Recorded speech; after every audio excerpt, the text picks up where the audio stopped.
Amados em Cristo, hoje o tema é a parábola do grão de mostarda. Vejam as palavras de Mateus capítulo 13, versículos 31 e 32, que diz: Jesus lhes propôs outra parábola, dizendo: o reino dos céus é semelhante a um grão de mostarda que um homem pegou e plantou no seu campo.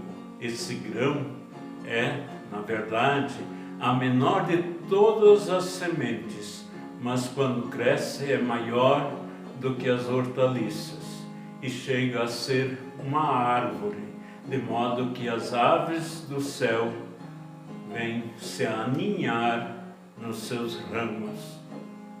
Amados, uma sementinha de mostarda é tão pequena, mas uma vez germinando, transforma-se num razoável arbusto, onde até passarinhos podem se abrigar.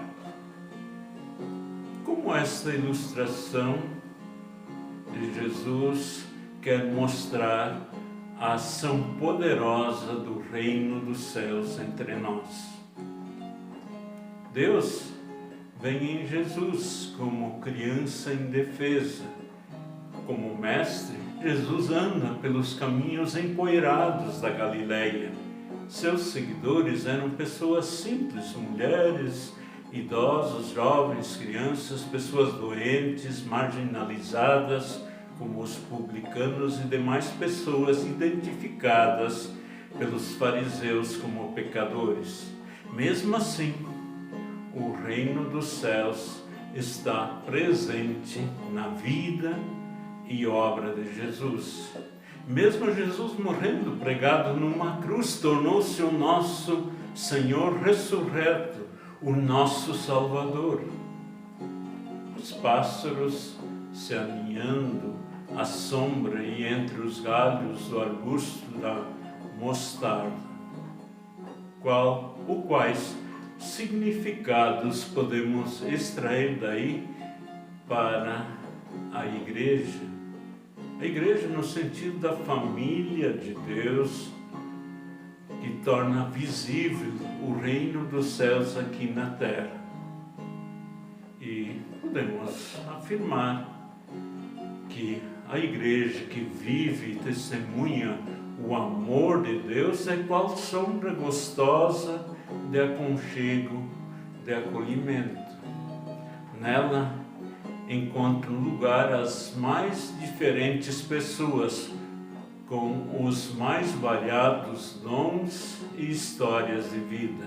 Uma vez que Deus chama para si, por meio do Evangelho de Cristo, todas as pessoas da face da terra. Nela encontram abrigo, todos, e acolhida, todas as raças e nações.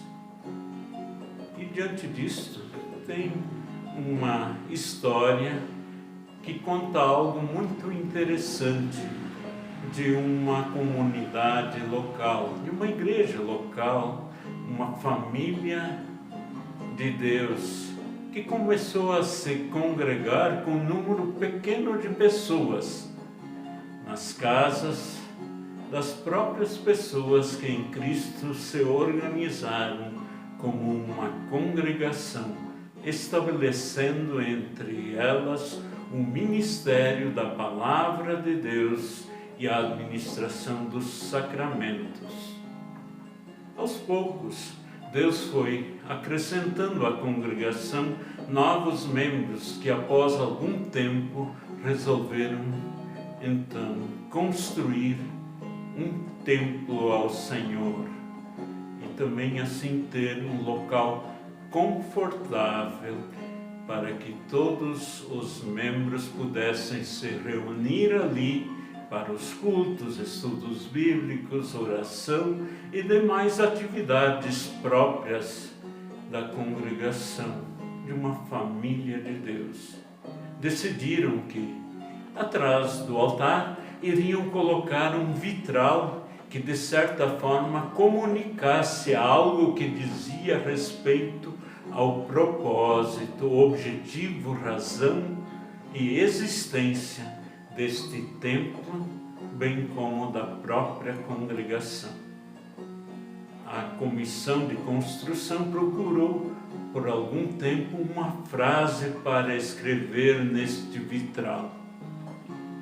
Encontraram uma relacionada à visão de João no livro de Apocalipse, que diz: ao redor do trono celestial do Pai cantam milhares de seus filhos e filhas. Em seguida decidiram contratar então um artista famoso para desenhar um modelo do qual seria copiado o vitral.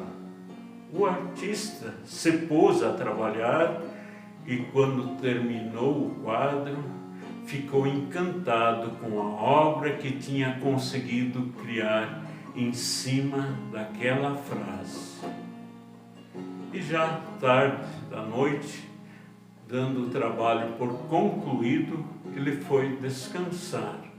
Foi ao seu leito dormir e durante a noite sonhou que alguém tinha invadido o seu ateliê e, de pincel e tintas nas mãos, estava a retocar o quadro. E, sonhando, tentou intervir.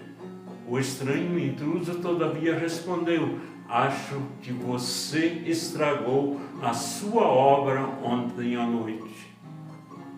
Sonhando, o artista retrucou: como assim?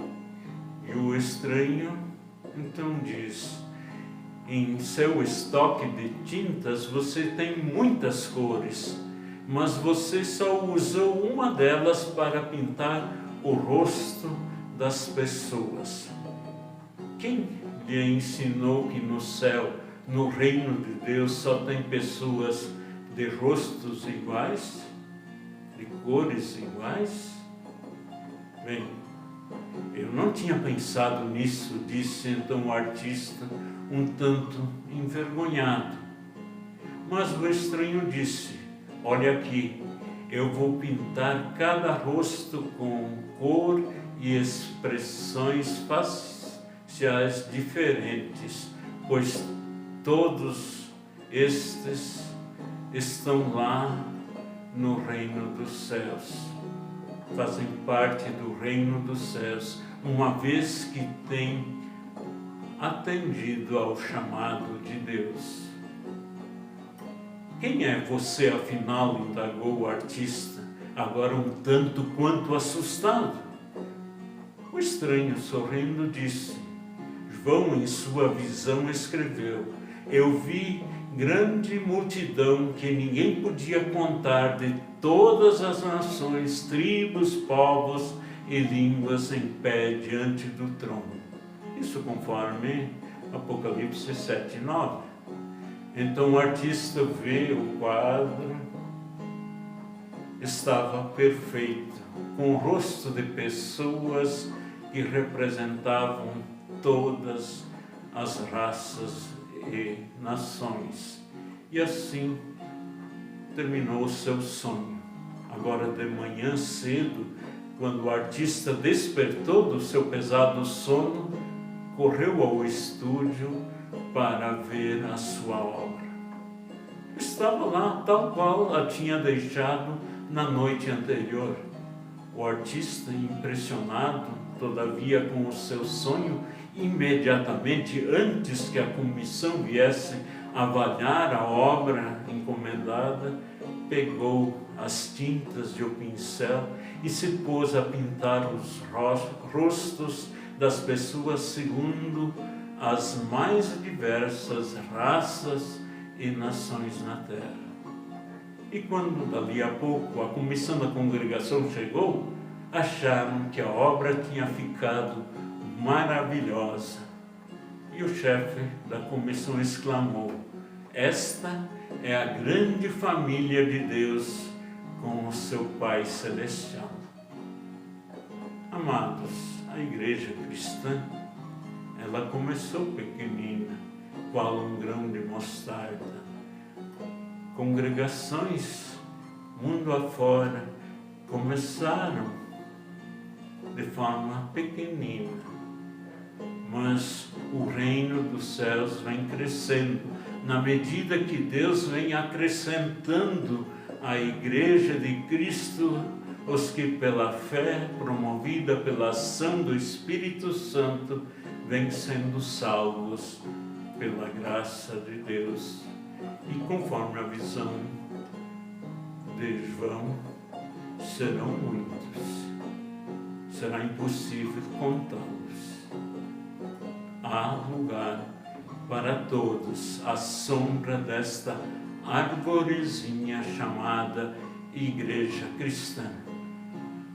Você, eu, nós todos somos convidados a ocupar o seu lugar, o nosso lugar, à medida que, então, pela fé em Cristo, acolhemos essa verdade, pela graça, em Jesus também somos salvos e passamos a fazer parte da Igreja Cristã. O cântico que segue, ele contribui para entendermos bem o que acontece no final dos tempos. Vamos cantar. Todas as tribos, povos e raças, muitos irão te louvar. De todas as culturas, línguas e nações, no tempo e no espaço, irão te adorar. Bendito seja sempre o Cordeiro, Filho de Deus, Raiz de Davi. Bendito seja o seu santo nome, Cristo Jesus, presente aqui.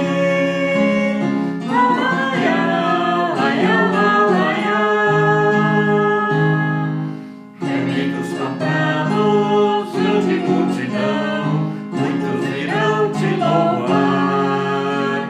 O povo escolhido, teu reino e nação, no tempo e no espaço, irão te adorar. Bendito seja sempre o Cordeiro, Filho de Deus, Raiz de Davi. Bendito seja o seu santo nome, Cristo Jesus, presente aqui.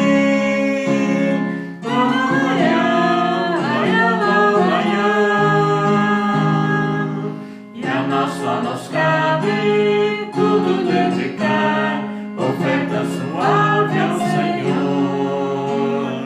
Dons e talentos queremos consagrar, e a vida